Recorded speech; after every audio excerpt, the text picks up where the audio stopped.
Agora sim.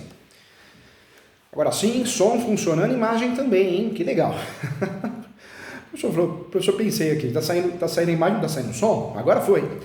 Vamos lá, vamos dar continuidade aqui. O assunto é muito importante para você acertar, para você gabaritar, para você entender. Não dá para divulgar, não dá mesmo, sem saber o que é intervenção de terceiros. Não dá. Quem faz confusão, houve uma mudança muito grande do Código Antigo, o Código de Processo Civil, para o Código atual.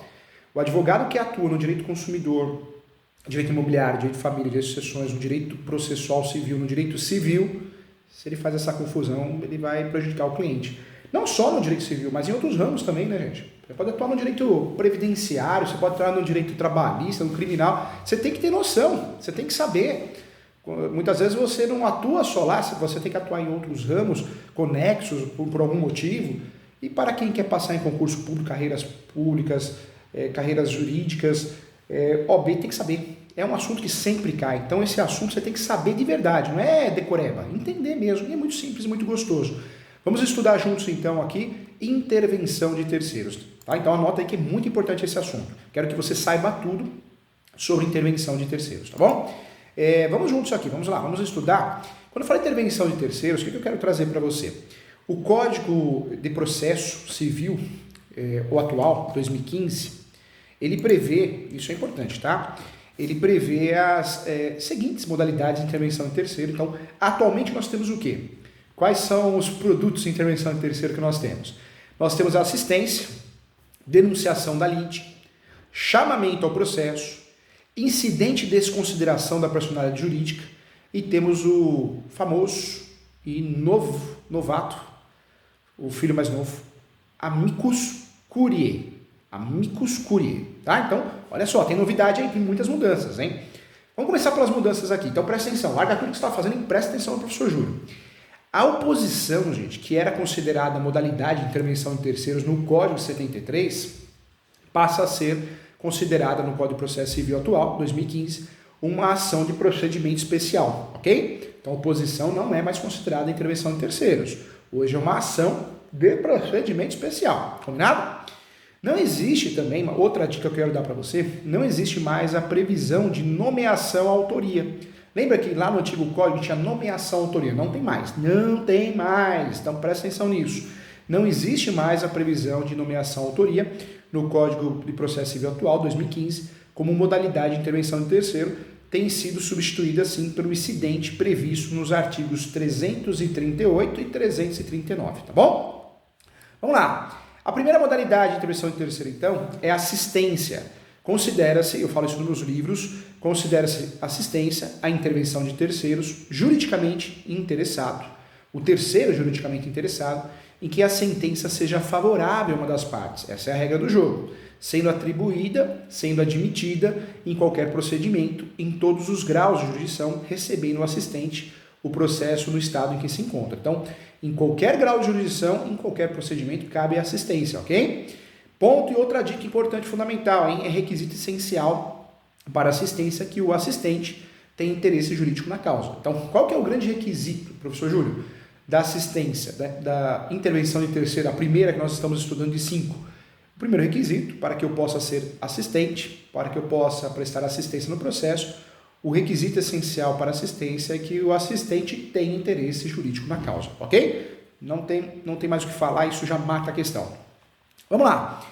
Conforme previsto no artigo 120 do Código de Processo Civil de 2015, não havendo impugnação no prazo de 15 dias, o pedido de assistência será deferido. Então eu faço via petição, faço o pedido de assistência, se o outro lado no prazo de 15 dias não se manifestou, não impugnou, será deferido. Salvo se for caso de rejeição liminar, ou seja, quando fica caracterizado que o assistente não possui interesse jurídico na lide. Aí o próprio juíza, Poder Judiciário, vai fazer a rejeição preliminar porque não demonstrou interesse jurídico, tá bom? Entretanto, gente, se houver impugnação, isto é, se qualquer parte alegar a falta, falta ao requerente, a falta de fato do requerente em relação à conexão, ao nexo de causalidade, ele não consegue provar o interesse jurídico para intervir no processo, o juiz decidirá o incidente sem suspensão do processo. Essa é a regra do jogo, tá? A assistência, gente, ela tem duas classificações importantes. A assistência poderá ser simples ou litisconsorcial. A assistência ela é considerada simples, ocorre quando o assistente é um mero auxiliar da parte principal assistida. Na assistência simples, o interesse jurídico do assistente simples baseia-se na relação jurídica mantida apenas com o assistido, que depende ou será atingida pela decisão judicial. O assistente simples, gente, exercerá os nomes, os mesmos poderes e vai se sujeitar, sim, aos mesmos ônus também processuais que o assistido, e sendo revel ou de qualquer outro modo omisso, o assistente será considerado seu substituto processual. Isso aparece também no artigo 122 do Código de Processo Civil. Outro ponto que eu queria falar com você, outro ponto importante, a assistência simples, gente, ela não obsta a que a parte principal reconheça a procedência do pedido e também desista da ação, renuncie ao direito sobre o que se funda a ação ou transija, sobre os direitos controvertidos, também não. Um grande exemplo que eu trago, se o assistido não recorre, o assistente pode recorrer, mas se o assistido renuncia ao recurso, o assistente não pode recorrer. Acho que é um grande exemplo, bem didático. Outro ponto que eu queria trabalhar com você também, transitada em julgada a sentença no processo em que interveio o assistente, este não poderá, em processo posterior, discutir a justiça, não pode mesmo discutir a justiça da decisão, salvo se alegar e provar também, e aí tem alguns motivos, Primeiro, pelo estado em que recebeu o processo, ou pelas declarações, pelos atos do assistido, que foi impedido de produzir provas suscetíveis a incluir, então, de fato, suscetíveis de atos, foi impedido de produzir provas suscetíveis a influir na sentença, e também desconhecia de fato a existência de alegações ou de provas nas quais o assistido, por dolo ou culpa, não se valeu. Isso aparece lá no artigo 123 também, tá bom? Na assistência litisconsorcial, nós temos um regramento diferente. Para começar, o assistente litisconsorcial, que é o nome utilizado, ele é titular do direito discutido.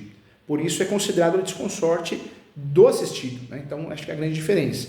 Outro ponto também, assim o interesse na assistência litisconsorcial, o interesse jurídico do assistente litisconsorcial nasce de uma relação jurídica.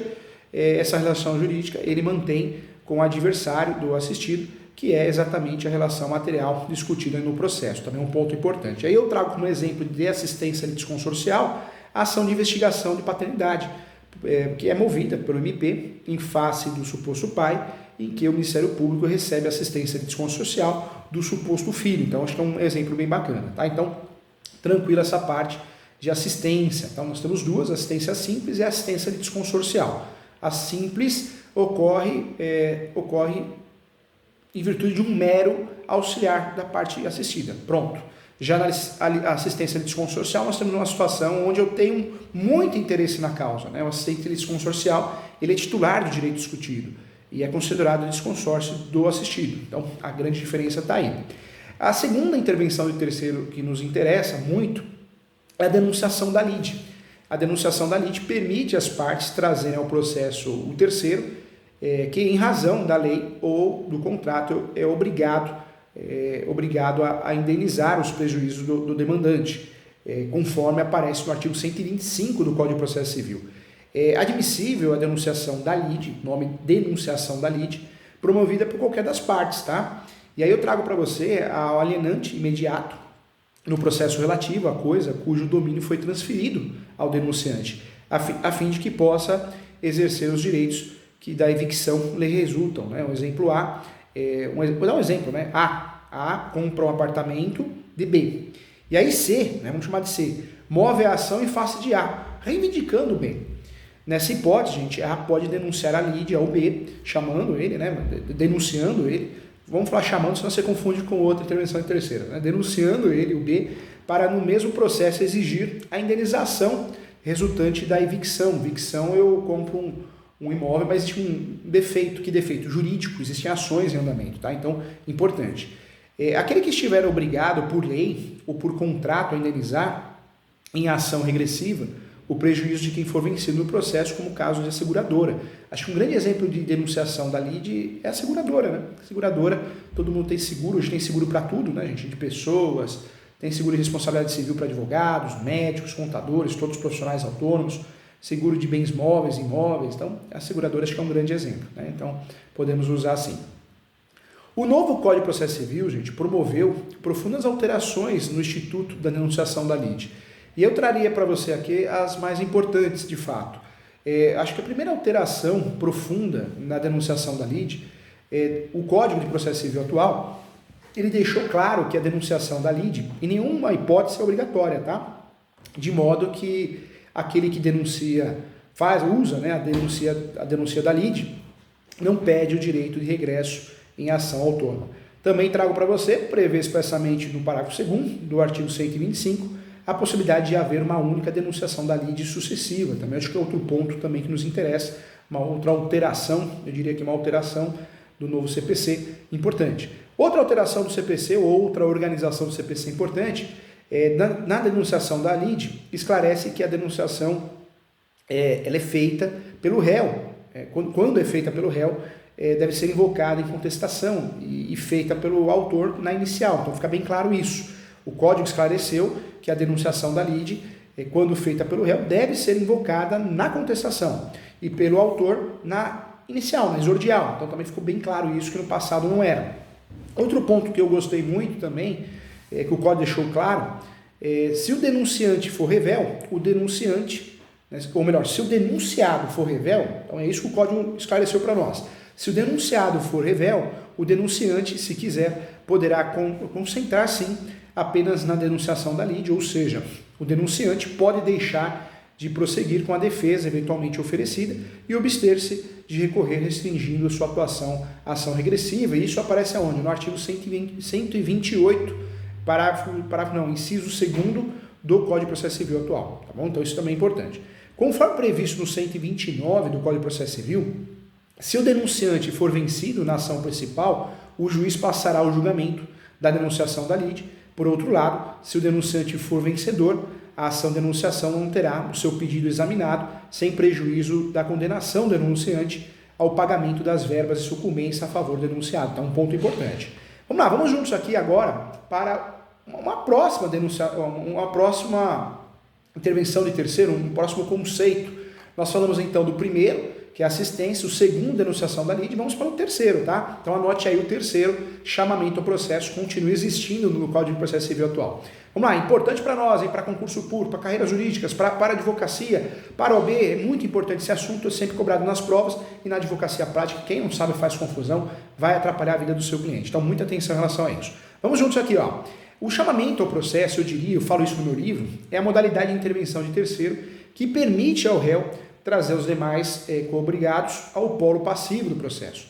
De acordo com o artigo 130 do Código de Processo Civil, o chamamento ao processo é admissível nas seguintes hipóteses. Eu traria a primeira, do afiançado, fiança, locação, na ação em que o fiador for réu. A segunda hipótese, os demais fiadores, na ação proposta contra um ou alguns deles. E a terceira seria dos demais devedores solidários, quando o credor exigir de um ou de alguns o pagamento da dívida em comum. Acho que fica bem claro o artigo 130, hein? 3 situações, 3 oportunidades. Do afiançado na ação em que o fiador for réu, dos demais fiadores na ação proposta contra um ou algum deles, e a terceira, dos demais devedores solidários, quando o credor exigir de um ou de alguns o pagamento da dívida em comum. Tá? Então é importante isso.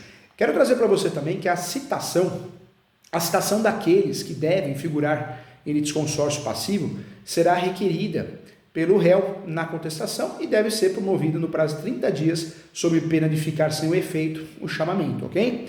No entanto, gente, se o chamado residir em outra comarca, seção, subseção judiciárias, ou em local incerto, o prazo será de 2 meses. Então tem pegadinha, cuidado que tem 30 dias. Se eu estou falando de uma situação onde o chamado, existe aí uma situação onde ele reside em outra comarca, eu estou falando de 2 meses. Então cuidado com isso também, é pegadinha para a vida prática e para a vida teórica, hein? Isso é importante. Quero registrar também, ainda que de acordo com o artigo 132 do Código de Processo Civil, a sentença de procedência ela valerá como título executivo em favor do réu que satisfazer a dívida, a fim que possa exigi-la por inteiro do devedor principal ou de cada um dos codevedores a sua cota na porção que lhes tocar, ok? Então isso é importante. Vamos lá, vamos para a quarta intervenção em terceiro, hein? Quarta, hein? São 5, quarta. A próxima intervenção em terceiro também é novidade no CPC, foi uma reorganização, é o incidente incidente de desconsideração da personalidade jurídica. No direito civil, para que haja desconsideração da personalidade jurídica, deve restar sim caracterizada a gestão fraudulenta, ou seja, o desvio de finalidade ou confusão patrimonial, isso é o que aparece no artigo 50 do Código Civil.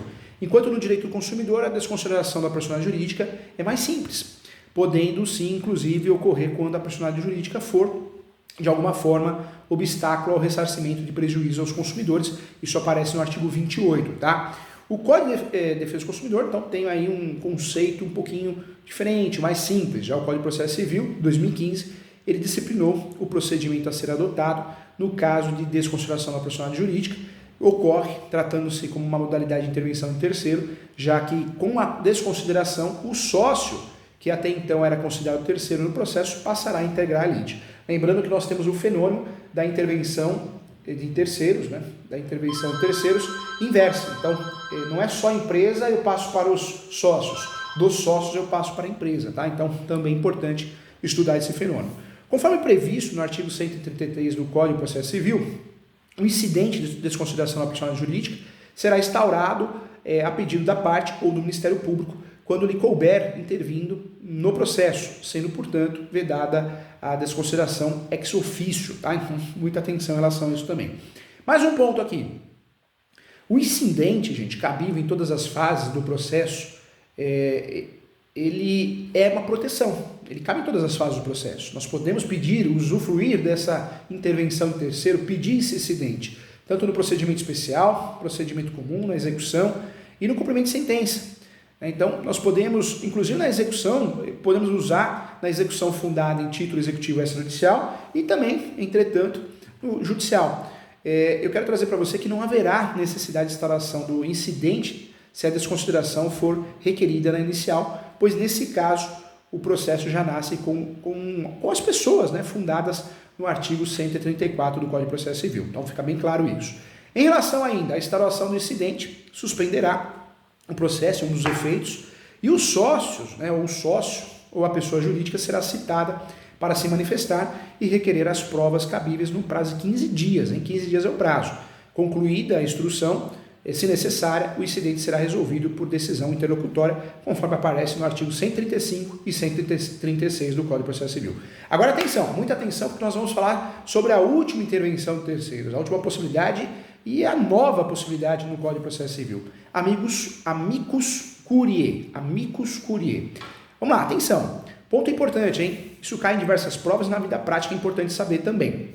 De acordo com o artigo 138 do Código de Processo Civil, o juiz ou o relator de segundo grau, considerando a relevância da matéria e de forma específica, a especialização da matéria, do tema, objeto da demanda, ou a repercussão social da controvérsia, poderá sim, por decisão irrecorrível, então cuidado, decisão irrecorrível, hein? De ofício a requerimento da parte ou de ofício, poderá solicitar, requerer, nomear um amicus curiae, ok? Então, o artigo 138 do Código de Processo Civil, o juiz ou o relator, considerando a relevância da matéria, a importância no processo, ou de ofício, ou a pedido das partes, poderá solicitar ou admitir a participação da pessoa natural ou jurídica, pode ser pessoa natural ou jurídica, em amicus curiae, órgão ou entidade especializada com representatividade adequada no prazo de 15 dias. Então, quem pode ser amicus curiae, professor Júlio? Pessoa natural, pessoa física ou pessoa jurídica, ok? Então, importante, órgão ou entidade especializada. A intervenção do amicus curiae não implica alteração da competência nem autoriza a interposição de recursos, gente, ressalvadas a oposição de embargos de declaração, que é a possibilidade de se recorrer da decisão que julgar o incidente da resolução de demandas repetitivas, mas é uma outra situação. Dica de ouro do professor Júlio, hein? Pulo do gato, hein? O amicus curiae, como regra geral, não pode recorrer, salvo para opor embargos de declaração e para interpor recurso de decisão de incidente de resolução de demandas repetitivas. Uma regra importante, hein? Caberá ao juiz ou ao relator, na decisão que solicitar ou admitir a intervenção, definir os poderes no processo do amicus curiae. Tá? Então, legal, hein? Então nós estudamos aqui o novo formato da intervenção de terceiros dentro do novo CPC, do atual CPC. Nós temos então, dentro desse tema, a intervenção de terceiros, nós temos assistência, importante falar sobre isso. Já falamos aqui dos tipos, né? Assistência simples e assistência litisconsorcial. Temos a denunciação da lite, nós já falamos muito bem sobre isso. Chamamento ao processo, né? Então também tema muito importante. Incidente de desconsideração da personalidade jurídica, também falamos do amicus curiae também. Então falamos de todas aqui, todas elas as mais importantes nos interessam muito. Então a primeira, assistência, simples ou litisconsorcial. Segunda, vamos lá, denunciação da lite, parabéns para você que acertou. Terceira, chamamento ao processo. Quarta, incidente de desconsideração da personalidade jurídica. E quinta, amicus curiae, tá bom? Legal, fico contente, craque no assunto, um abraço e até a próxima aula.